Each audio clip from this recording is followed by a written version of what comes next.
Bharat Ratna doctor Bhimrao Ambedkar ಅವರಿಗೆ ಕೋಟಿ ಕೋಟಿ ನಮನ. ಇವರ ಜೀವನವನ್ನು ಆಧರಿಸಿ ಈ ಧಾರಾವಾಹಿಯನ್ನು ನಿರ್ಮಿಸಲಾಗಿದೆ. ರಾಷ್ಟ್ರಕ್ಕೆ, ರಾಷ್ಟ್ರದ ಜನರಿಗೆ ಅಂಬೇಡ್ಕರರ ಕೊಡುಗೆ ಅಪಾರ. ಹಲವಾರು ಅಧಿಕೃತ ಪುಸ್ತಕಗಳನ್ನು ಆಧರಿಸಿ ಈ ಕಥೆಯನ್ನು ತಮ್ಮ ಮುಂದೆ ಇಡಲಾಗಿದೆ. ಈ ಧಾರಾವಾಹಿಯನ್ನು ವಾಹಿನಿಯು ನಿಷ್ಠೆಯಿಂದ ನಿರ್ಮಿಸಿದ್ದು, ಬಾಬಾ ಸಾಹೇಬರ ಜೀವನ ಮತ್ತು ಸವೆಸಿದ ಹಾದಿ ಪ್ರತಿಯೊಬ್ಬರಿಗೂ ಸ್ಫೂರ್ತಿ ನೀಡುತ್ತದೆ ಎಂಬುದನ್ನು ವಾಹಿನಿಯು ಬಲವಾಗಿ ನಂಬಿದೆ.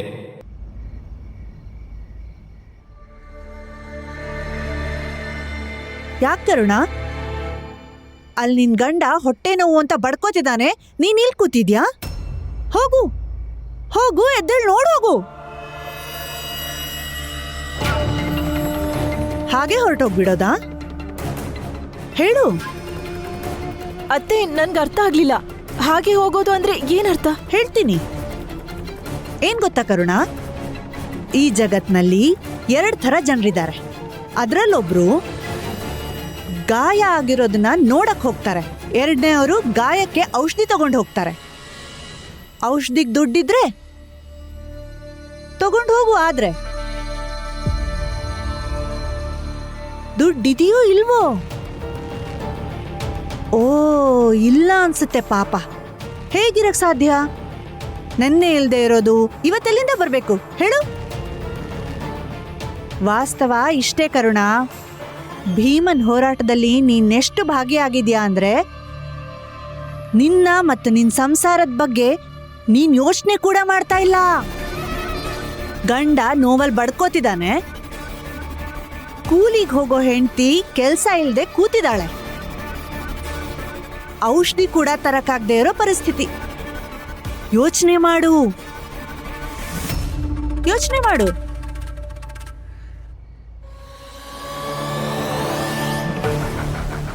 ಹೇಳೋದ್ ಮರ್ತೆ ಕರುಣ.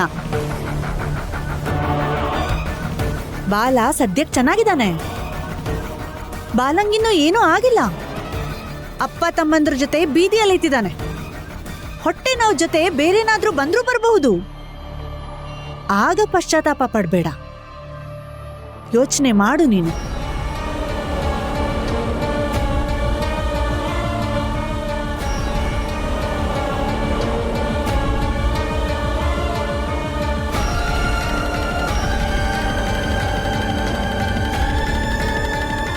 ಭೀಮರಾವ್, ನೀನು ಪುಣೆಗೆ ಹೋಗಿ ಬರ್ಬೇಕಾಗತ್ತೆ. ಜನರ ಹತ್ರ ಮಾತಾಡಿ ಒಂದು ಲಿಸ್ಟ್ ಮಾಡ್ಕೊಂಡು ಬರಬೇಕು. ನಾನು ಹೋಗಕ್ಕಾಗಲ್ಲ, ನನಗೆ ಇಲ್ಲೊಂದಷ್ಟು ಕೆಲಸಗಳಿವೆ. ತೊಂದರೆ ಇಲ್ಲ ಸರ್, ನೀವು ಕಷ್ಟ ತಗೊಳಕ್ ಹೋಗ್ಬೇಡಿ. ನಾನೇ ಹೋಗಿ ಬರ್ತೀನಿ ಪುಣೆಗೆ. ಭೀಮನ್ ಜೊತೆ ನಾನು ಹೋಗ್ತೀನಿ. ಅಪ್ಪ, ನಾನು ಇವ್ರ ಜೊತೆ ಹೋಗ್ತೀನಿ. ಹೌದು ಭೀಮಾ, ನೀವು 3 ಜನ ಹೋಗಿ. ಇಲ್ಲಿನ ಬಗ್ಗೆ ನೀವೇನು ಯೋಚನೆ ಮಾಡಬೇಡಿ, ನಾವಿದ್ದೀವಲ್ಲ. ಖಂಡಿತ ಹೋಗಿ ಬರ್ತೇನೆ ಸರ್. ತಂದೆ ಹೆಂಡತಿ ಇಬ್ರು ಜೊತೆಗೆ ಬರ್ತೀನಿ ನಡಿ ಅನ್ನೋವಾಗ, ಅಣ್ಣಂದ್ರಿಬ್ರು ಜೊತೆಗೆ ನಿಂತಿರೋವಾಗ ಯಾವ ಹೋರಾಟನೂ ಕಷ್ಟ ಅನ್ಸಲ್ಲ.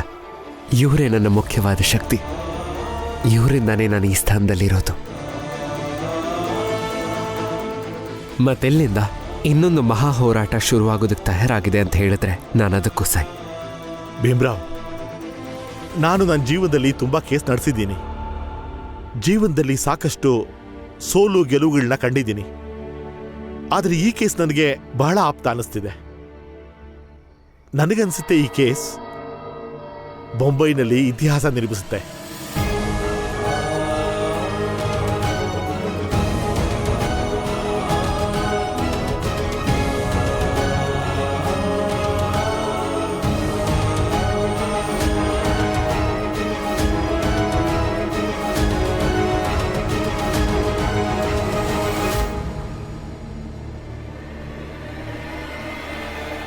ಭೀಮನ್ ಹೋರಾಟದಲ್ಲಿ ನೀನೆಷ್ಟು ಭಾಗಿಯಾಗಿದ್ಯಾ ಅಂದ್ರೆ ನಿನ್ನ ಮತ್ತು ನಿನ್ ಸಂಸಾರದ ಬಗ್ಗೆ ನೀನ್ ಯೋಚನೆ ಕೂಡ ಮಾಡ್ತಾ ಇಲ್ಲ. ಗಂಡ ನೋವಲ್ ಬಡ್ಕೋತಿದ್ದಾನೆ, ಕೂಲಿಗೆ ಹೋಗೋ ಹೆಂಡತಿ ಕೆಲ್ಸ ಇಲ್ದೆ ಕೂತಿದ್ದಾಳೆ, ಬಾಲ ಸದ್ಯಕ್ಕೆ ಚೆನ್ನಾಗಿದ್ದಾನೆ, ಹೊಟ್ಟೆ ನೋವು ಜೊತೆ ಬೇರೇನಾದ್ರೂ ಬಂದ್ರೂ ಬರಬಹುದು. ಆಗ ಪಶ್ಚಾತ್ತಾಪ ಪಡ್ಬೇಡ. ಯೋಚನೆ ಮಾಡು ನೀನು. ಕರುಣಾಕ್ಕ, ನಿಮಗ್ ವಿಷಯ ಗೊತ್ತಾಯ್ತಾ? ಭೀಮಾ, ರಮಾ, ಮಾವ ಬಂದ್ರು. ಅವ್ರ ಹತ್ರ ವಕೀಲ್ ಸಾಹೇಬ್ರ ಹೇಳಿದ್ರಂತೆ, ಈ ಪ್ರಕರಣ ಮುಂಬೈಯೆಲ್ಲ ಇತಿಹಾಸ ಮಾಡುತ್ತಂತೆ. ಇವತ್ತವರು ಪುಣೆಗೆ ಹೋಗ್ತಿದ್ದಾರೆ. ಈ ಹೋರಾಟದಲ್ಲಿ ನಾವು ಭಾಗಿಯಾಗಿದ್ದೀವಲ್ಲ, ಇದ್ರಲ್ಲಿ ನಮ್ ಕಾಣಿಕೆನೂ ಇದೆ ಅಂತ ನೆನೆಸ್ಕೊಂಡ್ರೆ ಖುಷಿ ಆಗ್ತಿದೆ ಅಲ್ವಾ? ಆದ್ರೆ ಸದ್ಯಕ್ಕೆ ನಂಗೆ ಯೋಚನೆ ಆಗ್ತಿರೋದು ನಮ್ ಕೆಲ್ಸ ಹೋಗಿದೆ ಲಕ್ಷ್ಮಿ. ಇನ್ನು ಎಷ್ಟ್ ದಿನ ಅಂತ ಬೇರೆಯವ್ರ ಹೋರಾಟದಲ್ಲಿ ಭಾಗಿಯಾಕೊಂಡಿರೋದು. ಕೊನೆಲಿ ನಮ್ ಕೈಲಿ ಏನೂ ಇರಲ್ಲ. ಅಕ್ಕ ನೀವು ಏನ್ ಹೇಳ್ತಿದ್ದೀರಾ? ಭೀಮ್ಭಾವ ಬೇರೆಯವರಲ್ಲ, ರಮಾ ಕೂಡ ಬೇರೆಯವಳಲ್ಲ. ಲಕ್ಷ್ಮಿ, ಗಂಡ ಮಕ್ಕಳು ಬಿಟ್ರೆ ಮಿಕ್ದೋರೆಲ್ಲ ಬೇರೆಯವರೇ ಆಗ್ತಾರೆ. ಅದು ನೀನಾಗಿರ್ಬೋದು, ರಮಾನೇ ಆಗಿರ್ಬೋದು, ಭೀಮ್ಭಾವ ಆಗಿದ್ರು ಅಷ್ಟೇನೆ.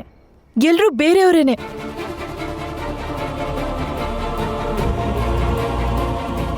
ಅಕ್ಕ ಹಾಗೇನಿಲ್ಲ.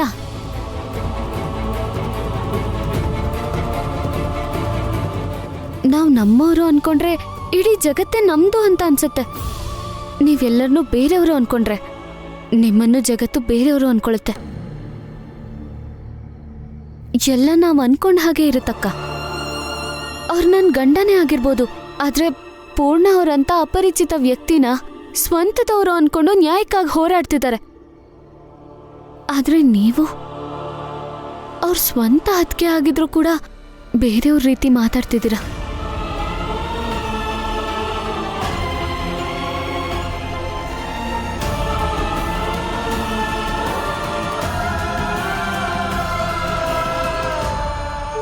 ನೋಡಿ ಅಕ್ಕ, ನನಗೆ ಚೆನ್ನಾಗಿ ಗೊತ್ತು ನೀವು ಏನು ಯೋಚನೆ ಮಾಡ್ತಿದ್ದೀರಾ ಅಂತ.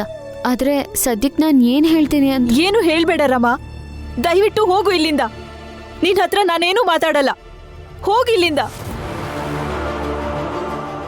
ರಮಾ, ನೀನ್ ಹೊರಡು ಈಗ, ನಾವು ಆಮೇಲೆ ಮಾತಾಡೋಣ.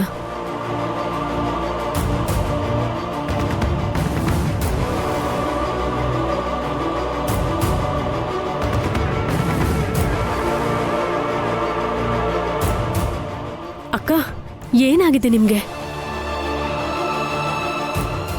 ಲಕ್ಷ್ಮಿ, ನಂಗೇನೂ ಆಗಿಲ್ಲ. ನಂಗೆ ಕೆಲಸ ಬೇಕಷ್ಟೆ. ಒಂದು ಕೆಲಸ ಮಾಡೋಣ, ನಾಳೆ ಬೆಳಿಗ್ಗೆ ಮಾಲೀಕರ ಹತ್ರ ಹೋಗೋಣ, ಬೇಡ್ಕೊಳ್ಳೋಣ. ನೀವು ಏನೇ ಕೆಲಸ ಹೇಳಿದ್ರು ಅದನ್ನು ನಾವು ಮಾಡ್ತೀವಿ ಅಂತ ಹೇಳೋಣ. ದಯವಿಟ್ಟು ಕೆಲಸ ಕೊಡಿ ಅಂತ ಕೇಳೋಣ. ಅಕ್ಕ, ನಾವು ಹೀಗೆ ಹೇಗೆ ಮಾಡೋಕ್ಕಾಗತ್ತೆ? ಅವ್ರು ನಮಗೆ ಭೀಮ್ಭಾವನ್ ವಿರೋಧ ಮಾಡು ಅಂತ ಅಂದ್ರೆ ಒಪ್ಕೋಬೇಕಾ? ಅವಮಾನ ಮಾಡು ಅಂತಾರೆ ನಮಗೆ. ಭೀಮ್ಭಾವಂಗೆ ಅವಮಾನ ಆದ್ರೆ ಏನಾಗೋಗುತ್ತೆ? ಹೋಗಿದ್ ನಮ್ ಕೆಲ್ಸ ತಾನೆ. ಅದಕ್ಕೆ ಕಾರಣ ಯಾರು? ಭೀಮ್ಭಾವ. ನಾವ್ ಯಾಕೆ ಭೀಮ್ಭಾವನ ವಿರೋಧಿಸಬಾರ್ದು? ಅವರು ಅವ್ರ ಹೋರಾಟ ಮಾಡ್ತಿದ್ದಾರೆ, ನಾವು ನಮ್ಮ ಹೋರಾಟ ಮಾಡ್ತಿದ್ದೀವಿ. ಅಕ್ಕ, ಹೀಗೆ ಯೋಚನೆ ಮಾಡಕ್ಕಾದ್ರೂ ಹೇಗಾಗುತ್ತೆ? ಭೀಮ್ಭಾವನ ವಿರುದ್ಧ ನಾವು. ಲಕ್ಷ್ಮಿ, ನೀನೇ ಹೇಳ್ತಿದ್ಯಲ್ಲ, ಭೀಮ್ಭಾವ ಹಾಗೆ, ಭೀಮ್ಭಾವ ಹೀಗೆ ಅಂತ. ಎಲ್ಲರೂ ತಿಳ್ಕೊತಾರೆ, ಪರಿಸ್ಥಿತಿನ ಅರ್ಥ ಮಾಡ್ಕೋತಾರೆ ಅಂತ. ಈಗ ನಮ್ಮ ಪರಿಸ್ಥಿತಿನೂ ಅರ್ಥ ಮಾಡ್ಕೊಳ್ಳಿ. ಅರ್ಥ ಮಾಡ್ಕೊಳ್ಬೇಕಲ್ವಾ ಅವರು? ಅವ್ರ ಹೋರಾಟನೇ ಬೇರೆ, ನಮ್ ಹೊಟ್ಟೆ ಪಾಡೆ ಬೇರೆ ಅಂತ. ಅಕ್ಕ, ನೀವೇನ್ ಹೇಳ್ತಿದ್ದೀರಾ ಅಂತ ನನಗೆ ಅರ್ಥ ಆಗ್ತಿಲ್ಲ. ಅರ್ಥ ಆಗೋದ್ ಬೇಡ. ನಂಗೆ ಕೆಲ್ಸ ಬೇಕಷ್ಟೆ. ಮನೆ ನಡ್ಸ್ಕೊಂಡು ಹೋಗ್ಬೇಕು. ಭೀಮ್ಭಾವ ಗೆಲ್ಲಿ ಅಂತ ಕಾಯ್ಕೊಂಡು ಜೀವನ ನಡ್ಸ್ಕೊಂಡಿರಕ್ಕಾಗಲ್ಲ ನನ್ಗೆ. ಭೀಮ್ಭಾವ ಗೆಲ್ಲಿ, ಆದ್ರೆ ನಮ್ ಜೀವನ ಕೂಡ ಚೆನ್ನಾಗಿರ್ಬೇಕಲ್ವಾ? ನಂಗಿಷ್ಟೇ ಬೇಕಿರೋದು ಕೂಡ.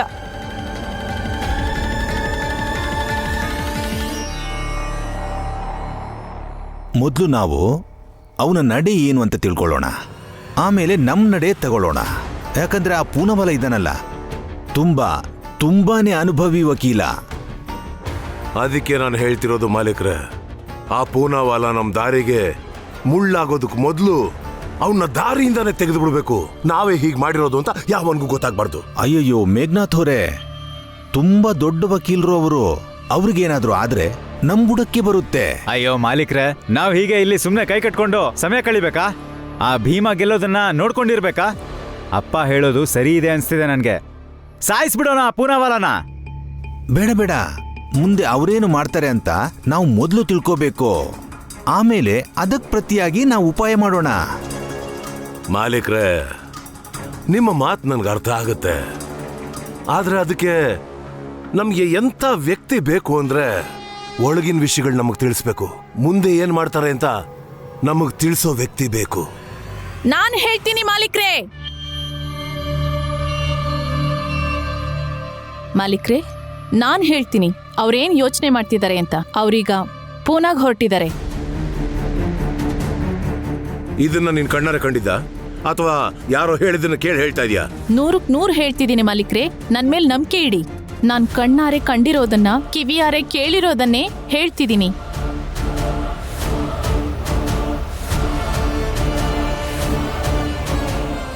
ಇದೇ ನನಗ್ ಭಯ ಇದ್ದಿತ್ತು.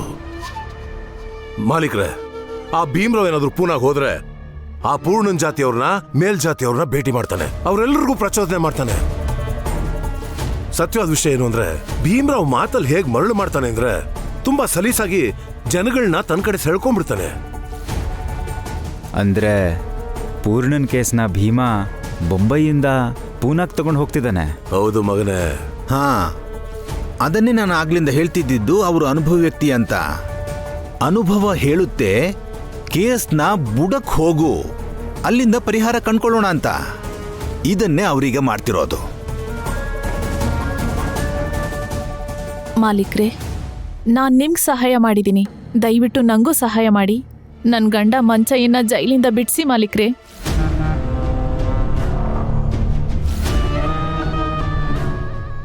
ನೋಡ್ ಸರ್ಸಮ್ಮ, ವಿಷಯ ಏನಂದ್ರೆ ನಮ್ ಕೈಯಲ್ಲಿ ಏನಾದ್ರೂ ಇದ್ದಿದ್ರೆ ಖಂಡಿತ ಮಂಚಯ್ಯನ್ ಬಿಡಿಸ್ತಿದ್ವಿ. ಆದ್ರೆ ನಮ್ ಕೈಯಲ್ಲಿ ಏನೂ ಇಲ್ಲ. ನೀನು ಭೀಮ್ರಾವ್ನೇ ಕೇಳು, ಅವನ ಕೈಯಲ್ಲೇ ಎಲ್ಲ ಇರೋದು. ಭೀಮುನ್ ಮುಂದೆ ಪರ್ಪರಿಯಾಗಿ ಕೇಳ್ಕೊಂಡಿದ್ದು ಆಯ್ತು, ಅತ್ತಿದ್ದು ಆಯ್ತು. ಯಾವ್ಯಾವ ಥರ ಕೇಳ್ಕೋಬೇಕೋ ಎಲ್ಲ ಥರನೂ ಕೇಳ್ಕೊಂಡಿದ್ದೀನಿ. ಆದ್ರೆ ತನ್ಗೇನ್ ಸರಿ ಅನ್ಸುತ್ತೋ ಅದನ್ನೇ ಮಾಡ್ತಿದ್ದಾನೆ. ಇನ್ನ ನನ್ನ ಕಷ್ಟ ಕೇಳೋರು ಯಾರು? ಹಾಗ ಸರಿ, ಹಾಗಾದ್ರೆ ನನ್ನ ಮಾತು ಕೇಳು. ನಾನು ಹೇಗೆ ನಿನ್ನ ಹತ್ರ ಹೇಳ್ತೀನೋ ಹಾಗೇ ಹೋಗಿ ಭೀಮ್ರಾವ್ ಹತ್ರ ಹೇಳು. ಬಹುಶಃ ಆಗ ಭೀಮ್ರಾವ್ ನಿನ್ ಗಂಡನ ಬಿಡಿಸ್ತಾನೇನೋ. ಆಗ್ಲಿ ಮಾಲೀಕ್ರೆ, ನೀವೇ ನಂಗೆ ದಾರಿ ತೋರಿಸ್ಬೇಕು. ನಂಗಂತೂ ಏನೂ ತೋಚ್ತಿಲ್ಲ.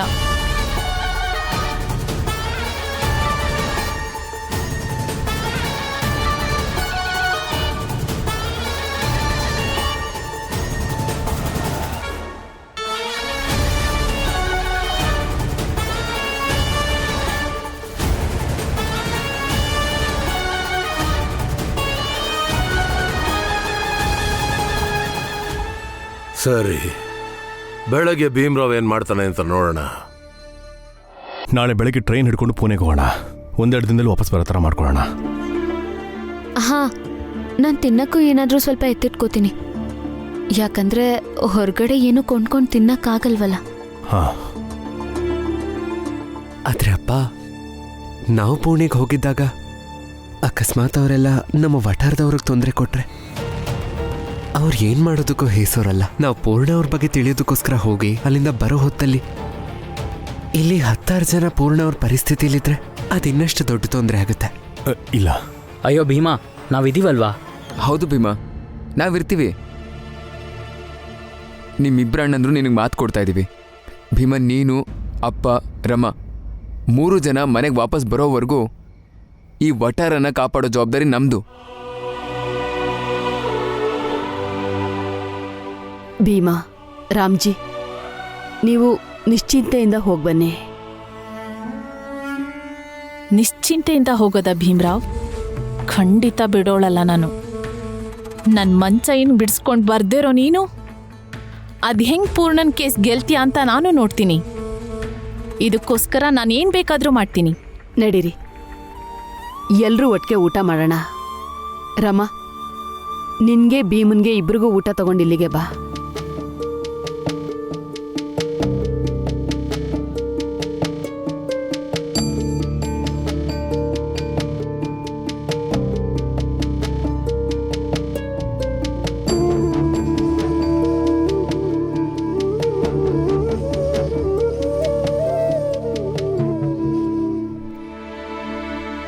ಭೀಮ್ರಾವ್, ಸರ್ ಬನ್ನಿ. ಸರ್ ಬನ್ನಿ, ಕೂತ್ಕೊಳ್ಳಿ. ಈ ರಾತ್ರಿಲಿ ನೀವೆಲ್ಲಿ? ಭೀಮ್ರಾವ್, ನಾನು ಊಟದ ಡಬ್ಬಿ ತಂದಿದ್ದೀನಿ.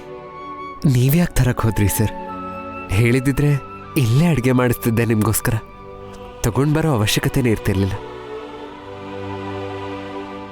ಅವಶ್ಯಕತೆ ಇದೆ ಭೀಮಾ, ಯಾಕೆಂದ್ರೆ ಅಡುಗೆ ಮಾಡ್ಕೊಳ್ಳೋದು ನಾನೇ. ಆದರೆ ನಾನು ಊಟ ಮಾಡಕ್ ಕೂತಾಗ ಯಾಕೋ ಒಬ್ಬಂಟಿ ಅನ್ನಿಸ್ತು. ಅದಕ್ಕೆ ನಿನ್ನ ಹತ್ರ ಬಂದೆ. ಹೌದಾ?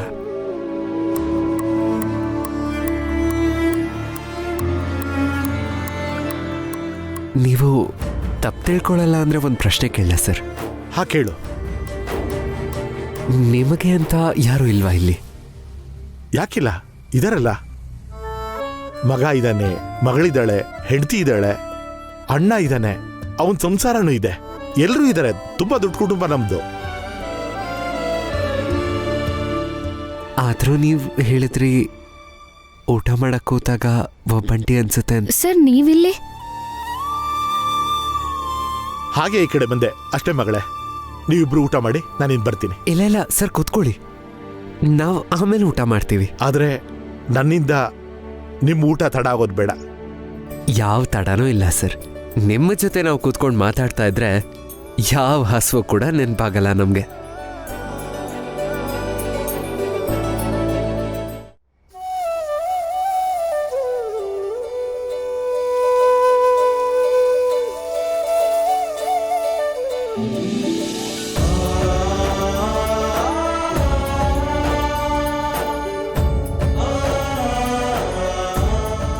ಕೂತ್ಕೊಳ್ಳಿ ಸರ್. ಬನ್ನಿ, ನೀವಿಬ್ರು ಕೂತ್ಕೊಳ್ಳಿ.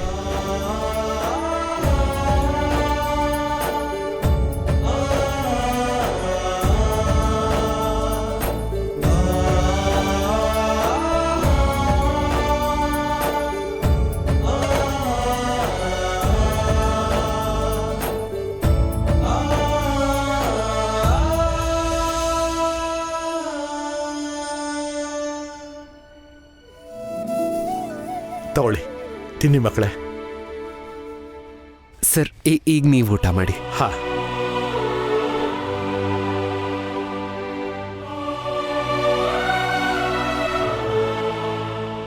ವಕೀಲ್ ಸರ್, ಇಲ್ಲಿ ಅಷ್ಟು ದೊಡ್ಡ ಕುಟುಂಬ ಇಟ್ಕೊಂಡು ಊಟಕ್ಕೆ ಕೂತಾಗ ಯಾಕೆ ಒಬ್ಬಂಟಿ ಅನ್ಸುತ್ತೆ?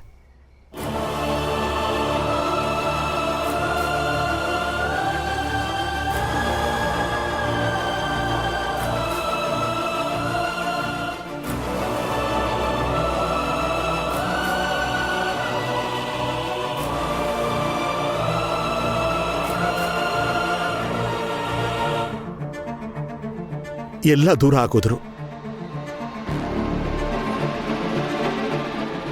ನ್ಯಾಯಕ್ಕಾಗಿ ಹೋರಾಡೋದು ನಾನು. ನ್ಯಾಯಕ್ಕೆ ಹೋರಾಟ ನಾನು ಮಾಡಿದ್ರು,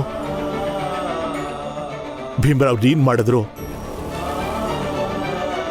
ಒಬ್ಬಂಟಿ ಆಗೋದು ಸತ್ಯ.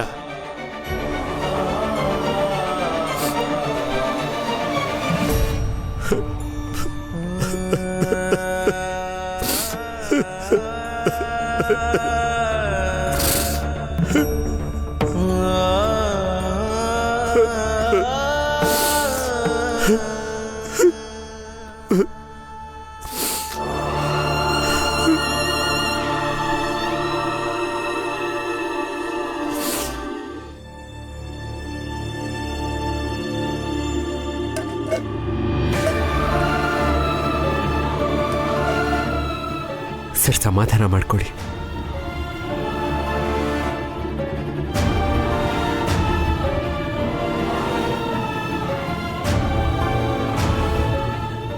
ಸರ್,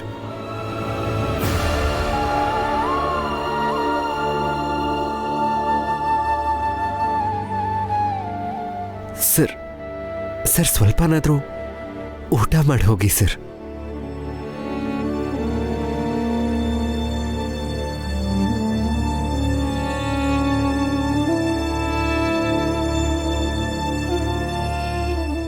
ಸರ್ ನಿಂತ್ಕೋ, ತಡಿಬೇಡ ಅವ್ರನ್ನ. ಅವ್ರ ದುಃಖ ನಾವು ಯಾವತ್ತೂ ಅರ್ಥ ಮಾಡ್ಕೊಳಕ್ಕಾಗಲ್ಲ. ಕೆಲವೊಂದು ನೋವುಗಳಿಗೆ ಏಕಾಂತದಲ್ಲಿ ಸಮಾಧಾನ ಸಿಗೋದು. ನಾಳೆ ದಿನ ನೀವೂ ಪೂನಾವಾಲಾ ಸರ್ ತರ ಆಗಲ್ಲ ತಾನೆ?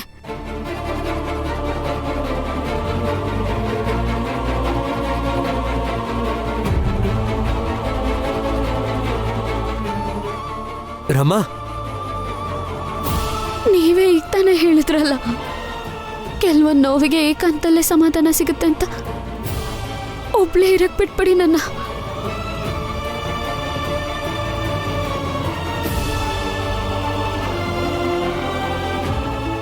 ನ್ಯಾಯಿಕ ಹೋರಾಟ ನಾನ್ ಮಾಡಿದ್ರು,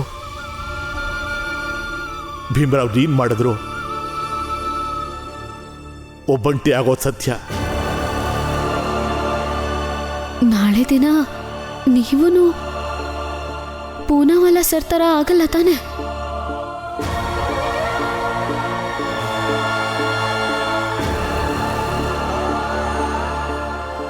ಇಲ್ಲ ಇಲ್ಲ, ನನ್ನ ಗಂಡ ಯಾವತ್ತೂ ಏಕಾಂಗಿ ಆಗ್ಬಾರ್ದು, ಯಾವತ್ತೂ ಆಗ್ಬಾರ್ದು.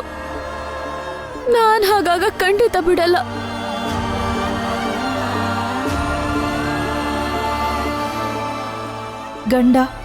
ಗಂಡ ಮಕ್ಕಳು ಬಿಟ್ರೆ ಮಿಕ್ತೋರೆಲ್ಲ ಬೇರೆಯವರೇ ಆಗ್ತಾರೆ. ಅದು ನೀನಾಗಿರ್ಬೋದು, ರಮಾನೇ ಆಗಿರ್ಬೋದು, ಭೀಂಬಾವ ಆಗಿದ್ರು ಅಷ್ಟೇನೆ. ಎಲ್ಲರೂ ಬೇರೆಯವರೇನೆ.